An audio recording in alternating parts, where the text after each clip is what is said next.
கர்த்தருக்கு ஸ்தோத்திரம், மகிமை உண்டாவதாக. இந்த புத்தாண்டு வாழ்த்துக்களை உங்கள் யாவருக்கும் இயேசு கிறிஸ்துவின் நாமத்தினாலே அப்படியாய் தெரிவித்துக் கொள்ளுகிறேன்.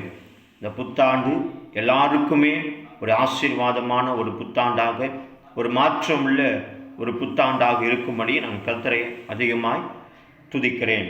சரிங்க, இந்த வருடத்தில் கர்த்தர் கொடுக்கிறதான ஒரு வாக்குத்தத்தம், நம்ம எதிர்பார்ப்போடு கூட இருக்கிறதான ஒரு காரியம்.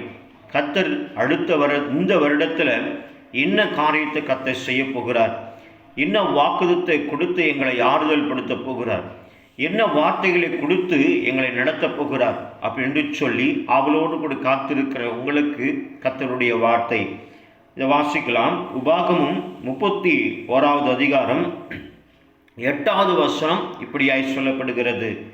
கர்த்தர் உனக்கு முன்பாக போகிறவர் என்று சொல்லப்படுகிறது. அவர் உன்னோடு கூட இருப்பார். அவர் உன்னை விட்டு விலகுவதும் இல்லை, உன்னை கைவிடுவதும் இல்லை.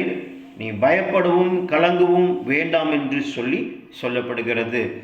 அழகான ஒரு வார்த்தைகள் பாருங்க. இன்னைக்கு நம்ம எதிர்பார்க்கிற ஒரு காரியம் என்னன்னு சொன்னால், முன்னாடி போகிறதுக்கு ரொம்ப தயங்குவோம்.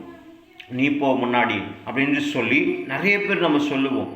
இல்லை, சில பேர் முன்னாடி வந்தாலே, நம்ம எங்கன்னா போகும்போது முன்னாடியே வந்தாலே நம்ம என்ன சொன்னோம், இவங்க வந்துட்டாங்களா அவ்வளோதான் அப்படின்னு சொல்லி அப்படியே காத்திருப்பீங்க. சரிங்க, ஆனால் ஆண்டவருடைய வார்த்தை அழகாய் சொல்லப்படுகிறது. யார் வர்றாங்களோ இல்லையோ, யார் உங்களுக்கு முன்பாக போகிறாங்களோ இல்லையோ, ஆனால் கர்த்தராகிய இயேசு கிறிஸ்து எனக்கு உறுதிப்படுத்துகிறாருங்க. கர்த்தர் உனக்கு முன்பாக போகிறவர் என்று சொல்லப்படுகிறது. ஆமாங்க, உங்களுக்கு முன்பாக போகிறவர் ஆண்டவராக இயேசு கிறிஸ்து. பாருங்க, ஏன் முன்பாக போகணும்னு சொன்னால், சில லக்கு, சில வெற்றியை நம்ம என்ன பண்ண முடியாதுன்னா அடைய முடியாத அப்படி அடைய முடியாமல் நீங்கள் அப்படியா இருக்கலாம். எவ்வளோதான் பிரயாசப்பட்டாலும் ஆனால் அந்த ஜெயத்தை நம்ம பெற்றுக்கொள்ள முடியாமல் நீங்கள் அப்படியே காத்திருக்கலாம். அதான் ஆண்டவர் சொல்கிறாரு, நான் உங்களுக்கு முன்பாக கடந்து போகிறேன். பாருங்கள், இதோடு கூட நிறுத்தி விடல.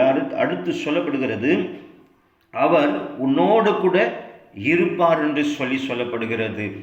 பாருங்க, முன்பாக போகிறது மட்டுமல்ல, உன்னோடு கூட இருந்து ஆண்டவராக இயேசு கிறிஸ்து எந்த காரியத்தை செய்யணுமோ, எதை உனக்கு லாபமாய் மாற்றி கொடுக்கணுமோ அவைகளை எல்லாத்துமே ஏசப்பா என்ன பண்ணுவாருன்னு சொன்னால், உன்னோடு கூட இருந்து பெரிய காரியங்களை கர்த்தர் செய்ய போகிறார்.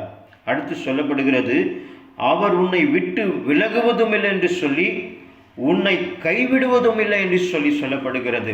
உன்னோடு கூட இருக்கிறது மட்டுமல்லங்க, அவர் உன்னை விட்டு விலகுவதும் இல்லை. ஒருவேளை நம்ம கூட இருக்கிறவங்க இன்னைக்கு விட்டு விலகி போகலாம். நம்ம நம்பி இருக்கிறவங்க அவங்களும் நம்மளை விட்டு கடந்து போயிடலாம். ஆனால் கர்த்தராகிய இயேசு கிறிஸ்து சொல்லுகிறது பாருங்க, நான் உன்னை விட்டு விலகுவதும் இல்லை, உன்னை கைவிடுவதும் இல்லை. உன்னை கைவிடுவதற்காக கிறிஸ்து இயேசு இந்த வார்த்தைகளை கொடுக்கவில்லை. உனக்கு முன்பாக கடந்து போய் உனக்கு தேவையாக இருக்கிற எல்லா காரியத்தையும் கிறிஸ்து இயேசு அதை நிறைவேற்ற கர்த்தர் வல்லவராக இருக்கிறார். அடுத்து சொல்லப்படுகிறது, நீ பயப்படவும் கலங்கவும் வேண்டாம் என்று சொல்லப்படுகிறது. ஆமாங்க, எதை குறித்து நமக்கு பயம் வேண்டாம். கிறிஸ்து நம்மோடு கூட இருக்கிறார். கிறிஸ்து நமக்கு முன்பாக கடந்து போயிருக்கிறார். அவர் உன்னை விட்டு விலகுவதும் என்று சொல்லியிருக்கிறார். நிச்சயமாக இந்த வார்த்தைகள் உங்களை தொடப்போகிறது. நிச்சயமாக ஆண்டவராக இயேசு கிறிஸ்து உங்களுக்கு முன்பாக போய் எல்லா கோணலான வழிகளை கர்த்தர் செவியாக்கப் போகிறார். ஒரு புதிய பாதை திறக்கப் போகிறது. இந்த வருடத்தில் எப்படி சிவப்பு சமுத்திரத்தை ஆண்டவராக இயேசு அந்த பிதாவாகிய கடவுள் எப்படியாய் திறந்து வைத்தாரோ, ஒரு வாசல், புதிய வழி ஒரு திறக்கப்பட்டது. அதே வழியும் உங்களுக்கு திறக்க கர்த்தர் வல்லவராக இருக்கிறார். ஒரு புதிய பாதை, என்ன முடியாத அளவிற்கு போக முடியாத ஒரு வழியில் கர்த்தர் உங்களை நடக்க வைக்க போகிறார். எப்படி தெரியுமா? ஒரு வட்டாந்தரையாக நடக்க வைக்க போகிறார். ஒரு வட்டாந்தரையாக நடக்க வைத்து உங்களை நீங்கள் போய் சேர வேண்டிய கானானுக்குள்ளாக பிரவேசிக்கும்படியாக ஆண்டவராக இயேசு கிறிஸ்து உங்களுடைய வாழ்க்கையில் அந்த பெரிய காரியத்தை கர்த்தர் செய்ய அவர் வல்லவராக இருக்கிறார். ஆம் பிரியமானவர்களே, இந்த நாளில் இந்த வாக்கு தத்தங்களை நீங்கள் சுகந்தரித்து கொள்ள போகிறீங்க. ஜபிங்க. இந்த உபாகமும் 31வது அதிகாரம் 8வது வசனத்தை வைத்து ஜெபிக்க ஆரம்பிங்க.